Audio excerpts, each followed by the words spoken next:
ओम श्री गणेशाय नमः। ओम श्री गुरुदेवाय नमः। ओम नमः शिवाय।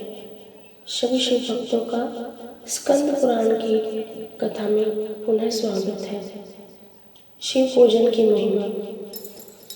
लोमस जी कहते हैं, जो मनुष्य शिव मंदिर के आंगन में झाड़ू लगाते हैं वे निश्चय ही भगवान शिव के लोक में पहुंचकर संपूर्ण विश्व के लिए वंदनीय हो जाते हैं। जो भगवान शिव के लिए यहाँ अत्यंत प्रकाशमान दर्पण अर्पण करते हैं वे आगे चलकर शिव जी के सम्मुख उपस्थित रहने वाले पार्षद होंगे। जो लोग देवादिदेव शूलपाणी शंकर को चंवर भेंट करते हैं वे त्रिलोकी में जहाँ कहीं जन्म लेंगे उन पर चंवर घूरता रहेगा। जो परमात्मा शिव की प्रसन्नता के लिए धूप निवेदन करते हैं वे पिता और नाना दोनों कुलों के उद्धार का कारण बनते हैं तथा भविष्य में यशस्वी होते हैं। जो लोग भगवान हरिहर के सम्मुख दीप दान करते हैं वे भविष्य में तेजस्वी होते हैं और दोनों कुलों का उद्धार करते हैं। जो मनुष्य हरिहर के आगे नैवेद्य निवेदन करते हैं वे एक एक ग्रास में संपूर्ण यश का फल पाते हैं। जो लोग टूटे हुए शिव मंदिर को पुनः बनवा देते हैं वे निसंदेह दुगने फल के भागी होते हैं। जो ईंट अथवा पत्थर से भगवान शिव तथा विष्णु के नूतन मंदिर निर्माण करते हैं वे तब तक स्वर्गलोक में आनंद भोगते हैं जब तक इस पृथ्वी पर उनकी वह कीर्ति स्थित रहती है। जो महान बुद्धिमान मानव भगवान शिव के लिए अनेक मंजिलों का महल मंदिर बनवाते हैं वे उत्तम गति को प्राप्त होते हैं। जो अपने और दूसरों के बनवाए हुए शिव मंदिर की सफाई करते हैं उसमें सफेदी कराते हैं वे भी उत्तम गति को प्राप्त होते हैं। जो पुरुष अथवा स्त्रियां शिव जी के आंगन में विविध रंगों से चौक पूरती हैं वे सर्वश्रेष्ठ शिव धाम में पहुंचकर दिव्य रूप प्राप्त करते हैं। जो पुण्यात्मा मनुष्य भगवान शिव को चंदोवा भेंट करते हैं वे स्वयं तो शिवलोक में जाते ही हैं अपने समस्त कुल को भी तार देते हैं। जो अधिक आवाज करने वाला घंटा लेकर उसे शिव मंदिर में बांधते हैं वे भी त्रिलोकी में तेजस्वी और कीर्तिमान होंगे। धनवान हो या दरिद्र जो 1, 2 या 3 समय भगवान शिव का दर्शन करता है वह सदा सुखी होता है और समस्त दुखों से छूट जाता है। हे हरे और हे हर इस प्रकार भगवान शिव और विष्णु के नाम लेने से परमात्मा शिव ने बहुतेरे मनुष्यों की रक्षा की है। तीनों लोकों में महादेव जी से बढ़कर कोई दूसरा देवता नहीं दिखाई देता, इसलिए सब प्रकार के प्रयत्नों से भगवान सदाशिव की ही पूजा करनी चाहिए। पत्र, पुष्प, फल, अक्षत अथवा स्वच्छ जल और कनेर आदि से भगवान शिव की पूजा करके मनुष्य उन्हीं के समान हो जाता है। आक, मदार का फूल कनेर से 10 गुना श्रेष्ठ माना गया है। आक के फूल से भी 10 गुना श्रेष्ठ है धतूरे आदि का फल। नील कमल 1000 कचनार से भी श्रेष्ठ माना गया है। यह चराचर जगत विभूति से प्रकट हुआ है। यह विभूति भगवान शिव के श्री अंगों में भली भांति लगती है, इसीलिए सदा उसे धारण करना चाहिए। जिनके मुख से नमः शिवाय यह पंचाक्षर मंत्र सदा उच्चारित होता रहता है वे मनुष्य भगवान शंकर के स्वरूप हैं। प्रातःकाल, मध्यकाल तथा संध्या के समय शंकर जी का दर्शन करना चाहिए। प्रातःकाल भगवान शिव के दर्शन से संपूर्ण पातकों का नाश हो जाता है। दोपहर के समय शिव जी के दर्शन से मनुष्यों के 7 जन्मों के पाप नष्ट हो जाते हैं तथा रात्रि काल में शंकर जी के दर्शन से जो पुण्य होता है उसकी तो कोई गणना ही नहीं है। शिव यह 2 अक्षरों का नाम महापातकों का विनाश करने वाला है। जिन मनुष्यों के मुख से शिव नाम का जप होता रहता है उन्होंने ही इस संपूर्ण जगत को धारण किया है। पुण्यात्मा पुरुषों ने शिव जी के आंगन में आरती के समय बजाने के लिए जो बड़ा सा नगाड़ा रख छोड़ा हो उसकी आवाज से पापी मनुष्य भी पवित्र हो जाते हैं। इसीलिए चिरकाल से संचित प्रचुर धन, बहुमूल्य चंवर, शैया, दर्पण, चंदोवा, आभूषण तथा विचित्र वस्त्र भगवान शिव की सेवा में अर्पित करने चाहिए। पुराण पाठ, कथा, इतिहास और संगीत आदि नाना प्रकार के आयोजन भगवान शिव को प्रिय हैं। इनकी व्यवस्था करनी चाहिए। ऐसी व्यवस्था करके पापी मनुष्य भी अपने पाप से मुक्त हो शिवलोक में चले जाते हैं। जो स्वधर्म का पालन करने वाले महात्मा और शिव पूजा के विशेषज्ञ हैं, जिन्होंने गुरु के मुख से शिव की दीक्षा ली है, जो निरंतर शिव जी की पूजा में संलग्न रहते हैं, मन में दृढ़ विश्वास रखकर संपूर्ण विश्व को शिव के रूप में देखते हैं, उत्तम बुद्धि का आश्रय ले सदाचार का पालन करते तथा अपने वर्ण धर्म और आश्रम धर्म में स्थित रहते हैं, वे ब्राह्मण, क्षत्रिय, वैश्य, शूद्र तथा कोई भी क्यों न हो, भगवान शिव के परम प्रिय होते हैं। चांडाल हो या सर्वश्रेष्ठ ब्राह्मण, भजन करने पर सभी भगवान शंकर को अत्यंत प्रिय लगते हैं। भगवान शंकर ही इस संपूर्ण चराचर जगत के आधार हैं, अतः सब कुछ शिव स्वरूप है। यह बात विशेष रूप से जाननी चाहिए। वेद, पुराण, शास्त्र, उपनिषद, आगम और देवता सबके द्वारा भगवान सदाशिव ही जानने योग्य हैं। मनुष्य निष्काम हो या सकाम, सबको भगवान सदाशिव की आराधना करनी चाहिए। शिवलिंग पूजन की महिमा तथा रावण के उत्कर्ष और पतन का वृत्तांत। लोमश जी कहते हैं, जो विष्णु है उन्हें शिव जानना चाहिए और जो शिव है वे विष्णु ही हैं। पीठिका, आधार अथवा अर्धा भगवान विष्णु का रूप है और उस पर स्थापित लिंग महेश्वर का स्वरूप है। अतः शिवलिंग का पूजन सबके लिए श्रेष्ठ है। ब्रह्मा जी निरंतर मणिमय शिवलिंग का पूजन करते हैं। इंद्र रत्नमय शिवलिंग का, चंद्रमा मुक्तामय तथा सूर्य ताम्रमय शिवलिंग की पूजा सदा करते हैं। कुबेर चांदी के शिवलिंग की, वरुण कुछ लाल रंग के शिवलिंग की, यमराज नीले रंग के और नैऋत्य कोण के अधिपति रजत वर्ण तथा वायुदेव केसरिया रंग के शिवलिंग की निरंतर आराधना करते हैं। इस प्रकार इंद्र आदि समस्त लोकपाल शिवलिंग उपासक हैं। पाताल में भी सब लोग शिव पूजक हैं। गंधर्व और किन्नर भी शिव उपासना करते हैं। दैत्यों में प्रहलाद आदि कोई कोई ही वैष्णव है। यही बात राक्षसों के लिए भी है, उनमें भी विभीषण आदि ही वैष्णव है। बलि, नमुची, हिरण्यकशिपु, वृषवाण, संहार ये तथा बुद्धिमान शुक्राचार्य के और भी बहुत से शिष्य शिव जी की ही उपासना करने वाले हैं। इस तरह प्राय सभी दैत्य, दानव और राक्षस शिव आराधना में ही रत रहते हैं। हेति, प्रहेति, संपत्ति, प्रयाची, प्रयक्ष, विद्युजिही, तीक्ष्ण दृष्ट, धूम्राक्ष, भीम, विक्रम, माली, सुमाली, माल्यवान, अति भीषण, विद्युत कंश, महाबली रावण, दुर्धुष, वीर कुंभकर्ण तथा प्रतापी वेगवंशी आदि समस्त श्रेष्ठ राक्षस सदा शिव पूजन में संलग्न रहे हैं।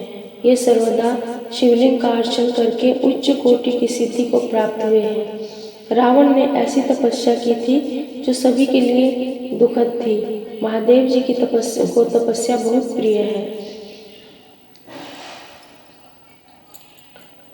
वे उनकी तपस्या से जब बहुत अधिक प्रसन्न हो गए, तब उन्होंने रावण को ऐसे ऐसे वरदान दिए जो अन्य सबके लिए अत्यंत दुर्लभ है। रावण ने भगवान सदाशिव से ज्ञान, विज्ञान, संग्राम में अजेयता तथा शिवजी की अपेक्षा दुगने सिर प्राप्त किए। महादेव जी के 5 मुख हैं, इसलिए उनसे दुगने मुख पाकर रावण 10 मुख हुआ। उसने देवताओं, ऋषियों और पितरों को भी सर्वथा परास्त करके उन सब पर अपनी प्रभुता स्थापित की। भगवान महेश्वर के प्रसाद से वह सबसे अधिक प्रतापी हुआ। महादेव जी ने उसे त्रिकुट पर्वत का महाराजा बना दिया। इस प्रकार शिवलिंग की पूजा के प्रसाद से रावण ने तीनों लोकों में को वश में कर लिया। देवताओं को भी बड़ी चिंता हुई। वे सब मिलकर शिवलोक में गए और दरवाजे पर किन्नरों की भांति खड़े हो गए। उस समय नंदी, जिनका मुख वानर के समान है, देवताओं से वार्तालाप करने लगे। देवताओं ने नंदी को प्रणाम करके पूछा, आपका मुख वानर के समान क्यों है? नंदी ने कहा, एक समय रावण यहाँ आया था और अपने पराक्रम की बातें सुनकर बहुत बढ़ चढ़ कर कहने लगा। नंदी ने कहा, एक समय यहाँ रावण आया था और अपने पराक्रम की बातें बहुत बढ़ चढ़ कर कहने लगा। उस समय मैंने उनसे कहा, भैया तुम भी शिवलिंग के पूजक हो और मैं भी, अतः हम दोनों ही समान हैं, फिर मेरे सामने यह व्यर्थ डींग क्यों मारते हो? मेरी बात सुनकर रावण ने तुम्ही लोगों की भांति मेरे वानर मुख होने का कारण पूछा। उत्तर में मैंने निवेदन किया कि यह मेरी शिव उपासना का मुंह मांगा फल है। भगवान शिव मुझे अपना सारूप्य प्रदान कर रहे थे, किंतु उस समय मैंने वह स्वीकार नहीं किया, अपने लिए वानर के समान ही मुख मांगा। भगवान बड़े दयालु हैं, उन्होंने कृपा पूर्वक मुझे मेरी मांगी हुई वस्तु दे दी। जो अभिमान शून्य है, जिसमें दंभ का अभाव है तथा जो परिग्रह से दूर रहने वाले हैं, उन्हें भगवान शंकर का प्रिय समझना चाहिए। इसके विपरीत जो अभिमानी, दंभी और परिग्रही हैं, वे शिव की कल्याण में कृपा से बाधित रहते हैं। रावण मेरे साथ पूर्वोक्त बातचीत में अपने तपोबल का बखान करने लगा। उन्होंने कहा, मैं बुद्धिमान हूँ, मैंने भगवान शिव से 10 मुख मांगे हैं। अधिक मुखों से शिव की स्तुति अद्भुत होती है। तुम्हारे इस वानर रूप मुख से क्या होगा? तुम्हें किसी ने खोटी सलाह दी होगी। तुमने शंकर जी से यह वानर का मुख व्यर्थ मांगा है। देवताओं, रावण का यह उपहासपूर्ण वचन सुनकर मैंने उसे शाप देते हुए कहा, जब कोई महातपस्वी श्रेष्ठ वानर उन वानरों के साथ मुझे आगे करके तुम पर आक्रमण करेगा, उस समय वह तुम्हें अवश्य मार डालेगा। इस प्रकार सारे संसार को रुलाने वाले रावण को मैंने शाप दे डाला। देवादिदेव महादेव जी साक्षात विष्णु रूप है, अतः आप लोग भगवान विष्णु से प्रार्थना करें। नंदी की यह बात सुनकर सब देवता मन ही मन बहुत प्रसन्न हुए। उन्होंने बैकुंठ में आकर अपनी वाणी द्वारा भगवान विष्णु की स्तुति आरंभ कर दी। देवता बोले, देवादिदेव जगदीश्वर, आप चहुं ऐश्वर्य से युक्त होने के कारण भगवान कहलाते हैं। आपको नमस्कार है। यह संपूर्ण चराचर जगत आपके आधार पर टिका हुआ है। यह जगत एक लिंग है जिसे आपने अपनी आधार पीठ रूप होकर धारण किया है। हे प्रभु, हम लोगों के लिए पहले भी आपने अनेक बार अवतार धारण किया है। आपने ही मत्स्य रूप धारण करके ब्रह्मा जी के मुख से वेदों की स्थापना की है। आपने ही हयग्रीव रूप से मधु और कैटभ नामक दैत्यों को मारा है। कच्छप अवतार धारण करके आपने ही अपनी पीठ पर मंदराचल पर्वत को उठाया था। वाराह रूप धारण कर आपने हिरण्याक्ष दैत्य का वध किया तथा नरसिंह वाले रूप से आपने हिरण्यकश्यप को मौत के घाट उतारा है। वामन अवतार धारण कर आपने ही दैत्यराज बलि को बांधा और भृगुकुल में परशुराम से प्रकट होकर आपने ही वार्तवीर्य अर्जुन का वध किया। विष्णु, आपने बहुत से दैत्यों का संहार किया है। आप ही संपूर्ण विश्व के पालक हैं, अतः रावण के भय से अवश्य हमारा उद्धार करें। देवताओं के इस प्रकार प्रार्थना करने पर भूत भावन भगवान वासुदेव ने संपूर्ण देवताओं से कहा, हे देवगण, तुम लोग अपने प्रस्ताव के अनुसार मेरी बात सुनो। नंदी को आगे करके तुम सभी शीघ्रता पूर्वक वानर शरीर में अवतार लो। मैं माया से अपने स्वरूप को छिपाए हुए मनुष्य रूप होकर अयोध्या में राजा दशरथ के घर प्रकट होऊंगा। तुम्हारे कार्य की सिद्धि के लिए मेरे साथ ब्रह्म विद्या भी अवतार लेगी। राजा जनक के घर साक्षात ब्रह्म विद्या ही सीता रूप में प्रकट होगी। रावण भगवान शिव का भक्त है, वह सदा साक्षात शिव के ध्यान में तत्पर रहता है। उसमें बड़ी भारी तपस्या का भी बल है। जब ब्रह्म विद्या रूप सीता जी बलपूर्वक प्राप्त करना चाहेगा तो उस समय वह दोनों स्थितियों से तत्काल भ्रष्ट हो जाएगा। सीता के अन्वेषण में तत्पर हो वह न तो तपस्वी रह जाएगा और न ही भक्त। जो अपने को न दी हुई ब्रह्म विद्या का बलपूर्वक सेवन करना चाहता है, वह पुरुष धर्म से परास्त हो सदा सुगमता पूर्वक जीत लेने योग्य हो जाता है। परम मंगल में भगवान विष्णु इस प्रकार के वचनों द्वारा संपूर्ण देवताओं को आश्वासन देकर अंतर्ध्यान हो गए। तदंतर सब देवता अवतार धारण करने लगे। इंद्र के अंश से बाली उत्पन्न हुए। सुग्रीव सूर्य के पुत्र थे। जामवान ब्रह्मा जी के अंश से प्रकट हुए। शिलाद के पुत्र नंदी जो भगवान शिव के अनुचर तथा 11वें रुद्र थे। महाकपि हनुमान हुए। ये अमित तेजस्वी भगवान विष्णु की सहायता करने के लिए ही अवतीर्ण हुए थे। अमान्य श्रेष्ठ देवता मैंद आदि कपियों के रूप में उत्पन्न हुए। ये अमित तेजस्वी भगवान विष्णु की सहायता करने के लिए ही अवतीर्ण हुए थे। अनन्य श्रेष्ठ देवता मैंद आदि कपियों के रूप में उत्पन्न हुए। इस तरह सभी देवता किसी न किसी कपि के रूप में प्रकट हुए। साक्षात भगवान विष्णु ही माता कौशल्या का आनंद बढ़ाने वाले श्री राम हुए। संपूर्ण विश्व उनके स्वरूप में रमण करता है, इसीलिए विद्वान पुरुष उनको राम कहते हैं। भगवान विष्णु के प्रति भक्ति और तपस्या से युक्त शेषनाग भी इस पृथ्वी पर लक्ष्मण रूप में अवतीर्ण हुए। श्री विष्णु के भुजदंडों से भी 2 प्रतापी वीर प्रकट हुए, जो तीनों लोक में भरत और शत्रुघ्न के नाम से विख्यात हुए। ब्रह्मवादी पुरुषों द्वारा जो मिथिलापति जनक कन्या बताई गई, वे सीता साक्षात ब्रह्म विद्या थी।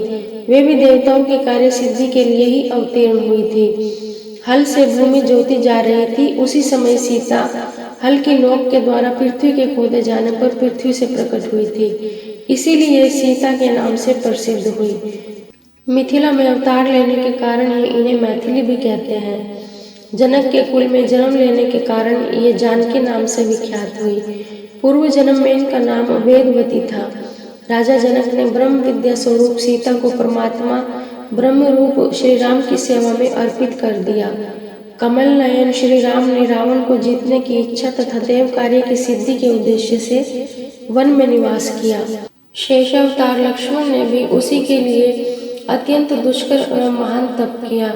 भरत और शत्रुघ्न ने भी बड़ी भारी तपस्या की। तदंतर तपोबल से संपन्न हो कपि रूपधारी देवताओं को साथ लेकर श्री राम ने 6 महीने तक युद्ध करके रावण का वध किया। भगवान विष्णु के द्वारा शस्त्रों से मारा गया रावण अपने गणों, पुत्रों तथा बंधुओं सहित तत्काल भगवान शिव के सारूप्य को प्राप्त हो गया। शंकर जी की कृपा से उसने संपूर्ण अद्वैत ज्ञान प्राप्त कर लिया। जो नित्य 12 ज्योतिष लिंगों में से किसी भी लिंग स्वरूप भगवान शिव की पूजा करते हैं, वे स्त्री, शूद्र, अंत्यज अथवा चंडाल ही क्यों न हो,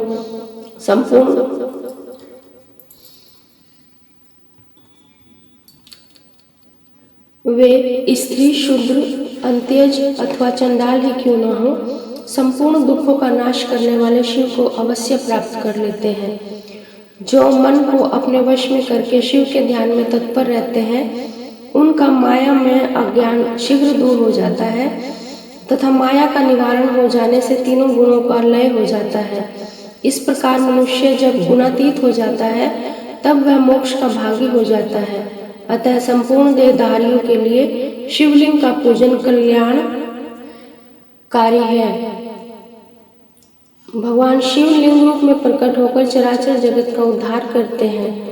विप्रगण, पहले तुम सब लोगों ने मुझसे जो पूछा था वह सब मैंने बतला दिया। तुम्हारा दूसरा प्रश्न यह था कि भगवान शिव ने विष भक्षण कैसे किया था। वह सब प्रसन्न होकर मैं तुम्हें यथारूप से कह रहा हूँ, जो तुम सब लोग ध्यान होकर सुनो। आज की स्कंद महापुराण की कथा में इतना ही। शेष कथा अगले भाग में। कर्षणकृतं वाक्यजं कर्मजं वा श्रवणजनं वा मानसं वा अपराधं विहितं वा सर्वमेतत्क्षमस्व। जय जय करुणाब्धे श्री महादेव शंभो। जय जय करुणाब्धे श्री महादेव शंभो। शान्ताकारं शिखरशयनं नीलकण्ठं सुरेशं विश्वधारं स्फटिकसदृशं शुभ्रवर्णं शुभांगं कोरिकान्तं त्रितयनयनं योगिभिर्ध्यानगम्यं वन्दे शम्भुं भवभयहरं सर्वलोकैकनाथम्। ॐ नमः शिवाय। ॐ श्री शिवार्पणमस्तु।